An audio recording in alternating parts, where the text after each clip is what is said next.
irregularities, blah, blah, blah, blah. So hold on, they don't mention the boyfriend none at all in this?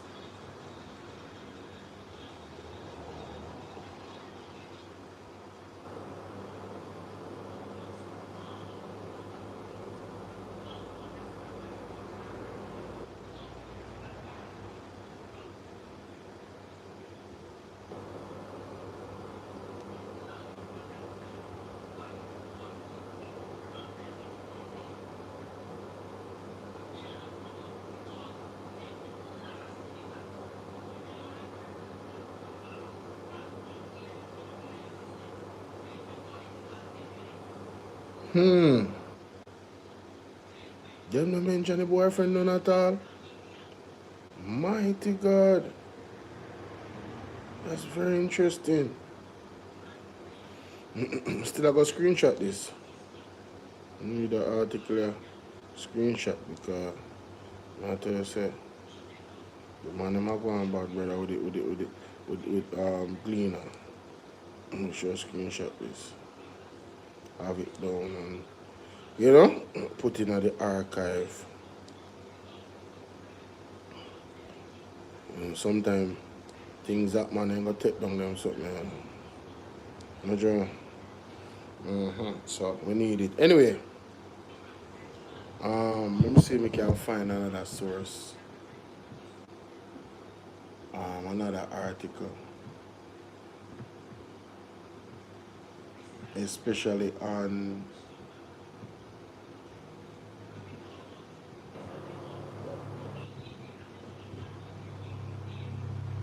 Dennis Strong. Dennis Strong. Oh, Dennis Strong. Paula Llewellyn, come here. Paula Llewellyn, because you never want to prosecute your friends, you delayed the case until 2026. Jamaica, I've been reliably informed that Paula Llewellyn had the docket on her desk to charge them. If you're over 40 and want to shock in the Christmas, if Christmas Joyride could have him boyfriends come to him in the prison or go out to him to have the time of them life at them batty party and all of them something there. If Prisoner Joyride is a black man, it's of the Stewarts. Park through Jamaica, point A to point B, who failed to protect the investors at SSL. Former FSC chair mom on the SSL problem years. This article right here is another article that I need to have. Yeah, man. The article there, we need to have the article there. Alright. What you say go again? We are doing some recon work right now. Former FSC chair, mom on SSL probe years. Former FSC chair, mom on SSL problems. Years. I'm not the best typewriter person, ladies and gentlemen, alright? Like, it is what it is. It's slow compared to actual professionals. So, I bet say this one not open either. This was 2023, you know, so. You know, I open, can't trick me though. Make sure that's why I need a phone when I use for these types of moments. Let me just screenshot this. Yes, these two people, right? Alright, what does this say? Former chairman. Alright, she's mom, that means that she's quiet. She not say nothing. Alright.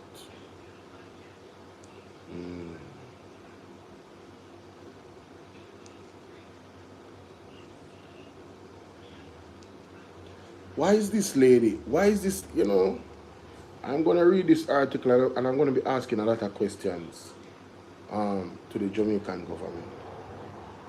Yeah, man. And I'm going to ask the people of Jamaica some questions as well, because for the life of me, I just cannot understand how them operating in the way they're operating. I just can't. What else I'm looking for? You cross carries. Let me just.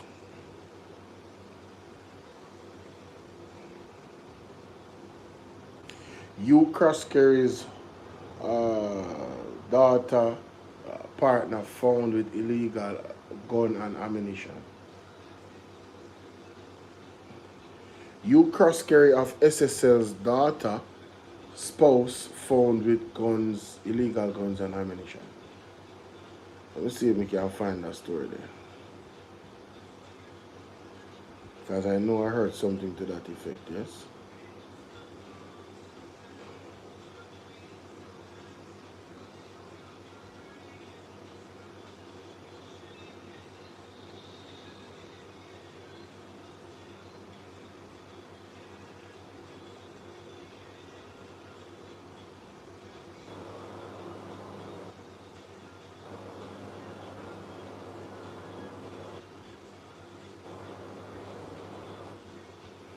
I'm not going to define with the illegal amount of ammunition, I believe.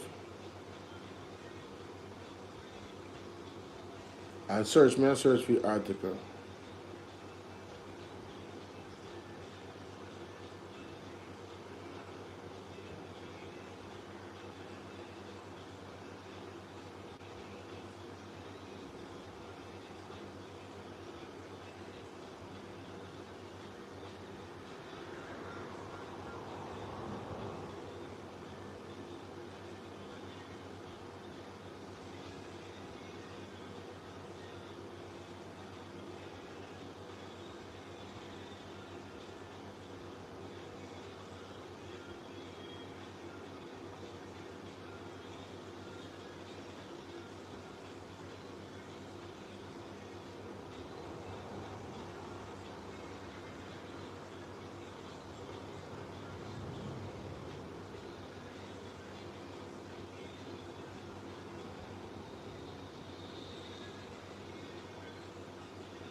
Hopefully this article I have something.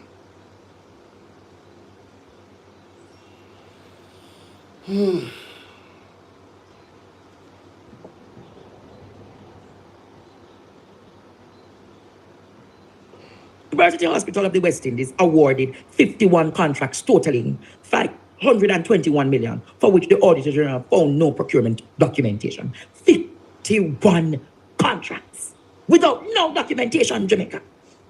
The Auditor General also discovered that the UA Hospital used its exemption status to import goods, Courtney, for a private company, and later purchased those same goods from the private company.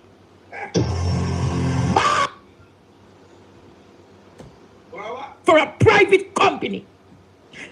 Tax exemption status. So this is tax fraud.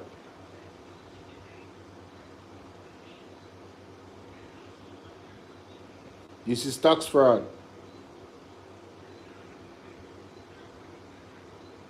Yeah, I typed that already, but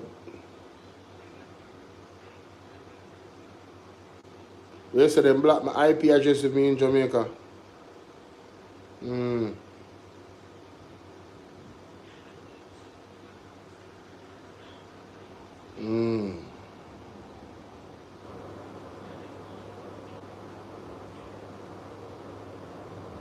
Shouldn't they have stories linked to it though? Like the daughter's spouse should be linked to the story. But goods, import goods, Courtney, for a private company. And later purchase those same goods from the private company. But that the private company, they must money them know our family or something. Because them are escape taxes. Right? Right? The UHWI used its tax exemption status to import goods for a private company. This has to be illegal, you know. Somebody need to go to prison.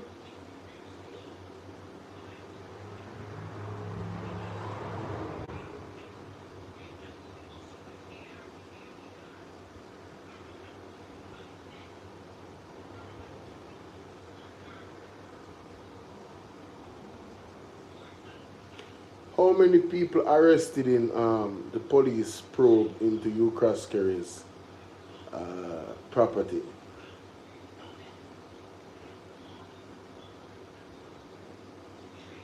How many people arrested in Hugh Croskery's property by the police? How many people arrested in Hugh Croskery's property by the police?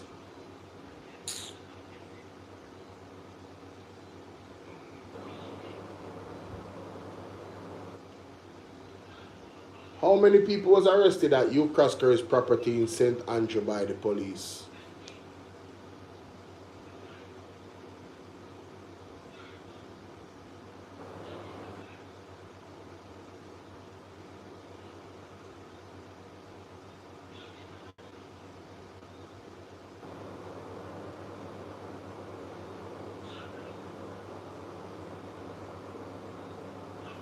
None of these articles are recent. Yo, I go find out still. I go call Mystic Sensation, you know. Ball out! Whoa! Yo. We need help, Jesus! I'm going to say it again, Jamaica. The UA hospital used the tax exemption to carry in Jamaica. The UA hospital used tax exemption. Where you say Betwiz, where you say you used to work for that company, what, SSL or UWI? To carry in goods for a private company. Then turn round and buy back the goods from the private company. What can go so? What? That's what they call double scamming. That's what they call layered scamming. That's exactly what that is. Layered scamming, ladies and gentlemen. Can go so. What a piece of banga. This is unbelievable. Who is the procurement officer? Who is the purchasing officer at the university? Hospital of the West Indies. Well, I don't know. Have you ever listened and seen this kind of skullduggery? This, Courtney, this is untenable. Yeah, man. Terrible, man. This is untenable. Terrible. I not even have energy. If you can't balance on one foot, I have energy to deal with this right now. I have to tell you the truth. I have to deal with this in the morning. 8 o'clock or so. That's true. I want to ask tonight. So these are going to I want to ask tonight, Jamaica. What was the item that was carried in for this private company? Was it the drill? Hey. Was it the drill, Jamaica, that was carried in for a private company called Meditech? I am asking, I don't know. No. We need to know, Jamaica. We need to know. We need to know tonight, Jamaica. Who carried in this drill? Wait a sec. This happened for 4 years. All the contracts go to them? Allegedly. Wow. Wow. Who? What company? What did they need to carry in? And then they turn around and purchase back the item from the private company. Jamaica. Come on. Look how many people suffering in this land. Come on, no, man. Jamaica. Look how you and I, look how many people in our beloved island is suffering. Come on, man. Let's be real now, man. This is any labor right. Look at the people in our beloved island any suffer. labor right that is not outraged at these types of activities. Like, I have to question your integrity. If you're not, if this sits well with you, trust me, I wouldn't want to be in the same vehicle as you. I wouldn't. I really wouldn't, because then lightning might strike the vehicle or an accident or something. Yeah, more. I wouldn't want to be in the same vehicle as you. That's why when I go up on the road and I have to pray, you know, because I tell you, you know, some people, it's not even you, you know. Some people just they're on you and some things that they're involved in, you know.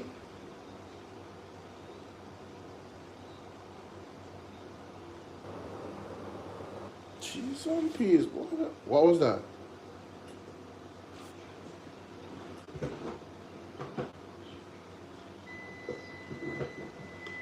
Right.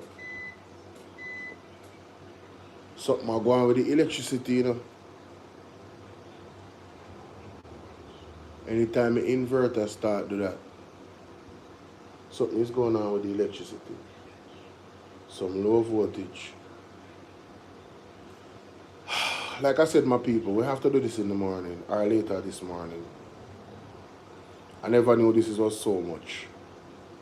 This has to be really taking our times and sift through it and ask the relevant questions. This can't be a 9-day wonder. And then Tufton response is what? You know, yeah man, we're going to, you know, yeah, you know. Massive ammunition seizure from licensed firearm owner arrested amid SSL probe. So it's a licensed firearm holder. So it was him have excess ammunition.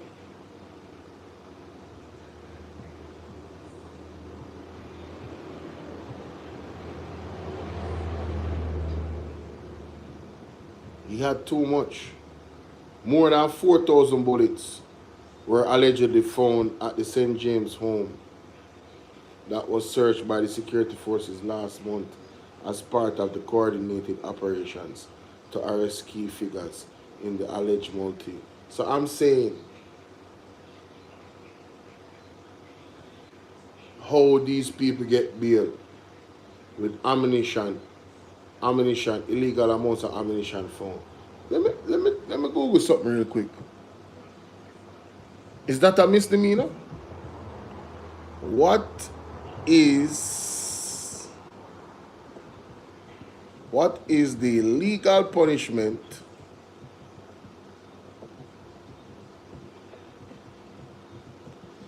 for a licensed firearm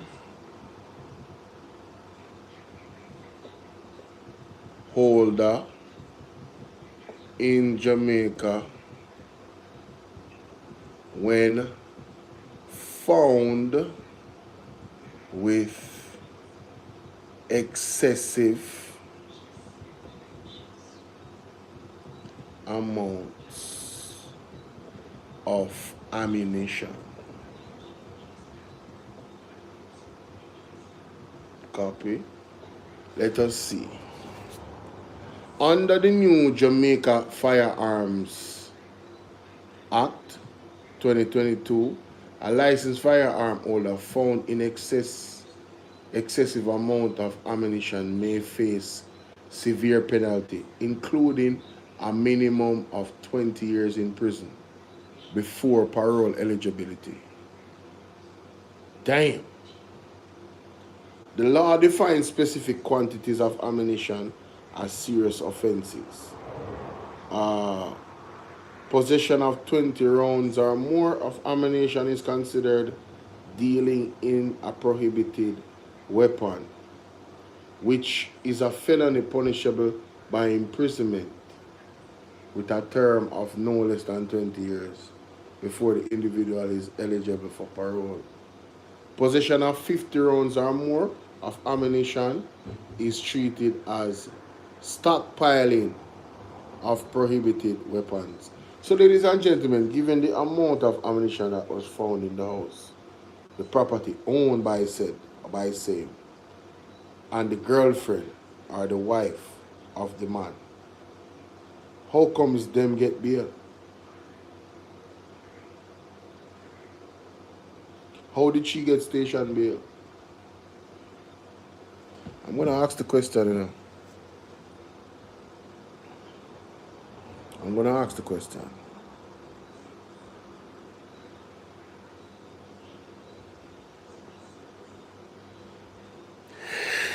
Before I go to my bed, I'm going to ask this question. I really am. I'm going to ask. I think this is important. Hey, one thing, you know.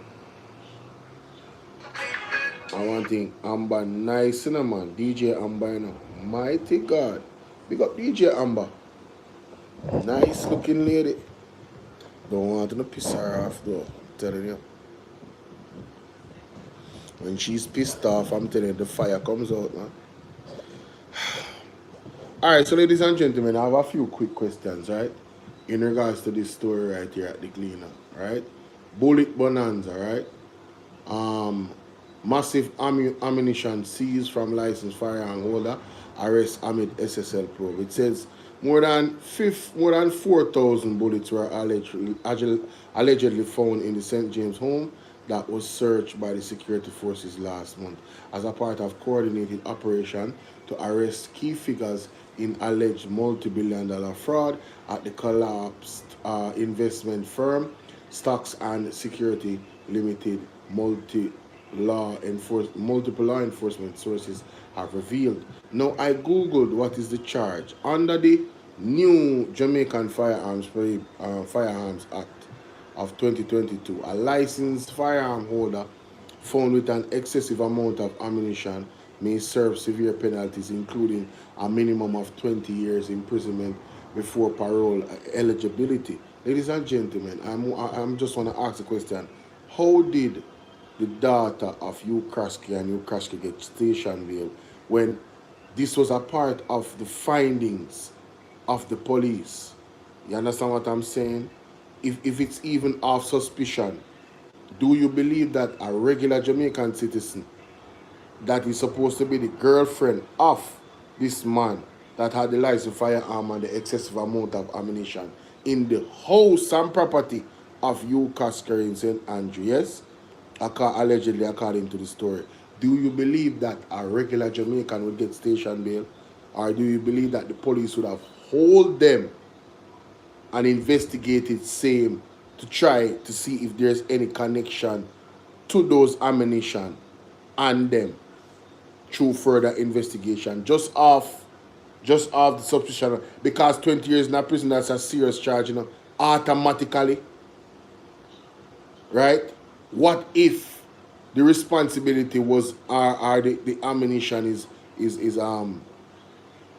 you know, both persons actually is responsible for it, or all three of them that was on the property?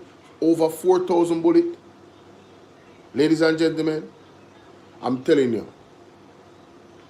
something ain't right, bro.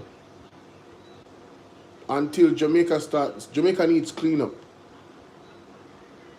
Jamaica needs cleanup. 4,000 bullets, over 4,000. That's potentially over 4,000 lives being snuffed out. So if it's what is good for the goose is good for the gander, ladies and gentlemen. We need to be fair. We need to be fair in this country. I don't understand that. That don't make no sense to me. That don't make no sense to me. I'm telling you right now, that don't make no sense to me. That is wild. That's wild, right? How she get bail? How do they justify her getting station bail at a measly $1 million? That makes sense to you. It look like I'm gonna go early. I start go live like 8 and 7 in the morning because it seems as if most of my people them not up late at night or because no, I have people all over the world. I have people all over the world. But I'm probably tired. I have to catch them right time, yeah, man. But this is ooh.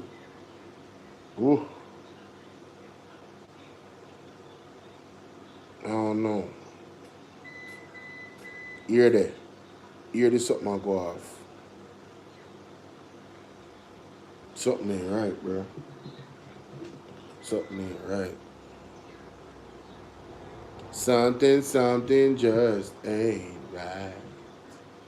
People, I'm gonna leave it there till the morning. But this is gonna be weighing on my mind. When is the hearing? Them said the 26th. For who? The ammunition? The SSL one is the 26th of January, 2026. How ironic. 26th of January, 2026. Very interesting. Anyway, that's my time, guys. I'm gonna leave you guys. Thank you guys for those that stick around and those that pass through, and for those that hit the like button. And yeah, man, something. This not sit well with my spirit at all. Something wrong with this. I don't know what you guys think, but let me know in the comment section. Peace and blessings. I'm out.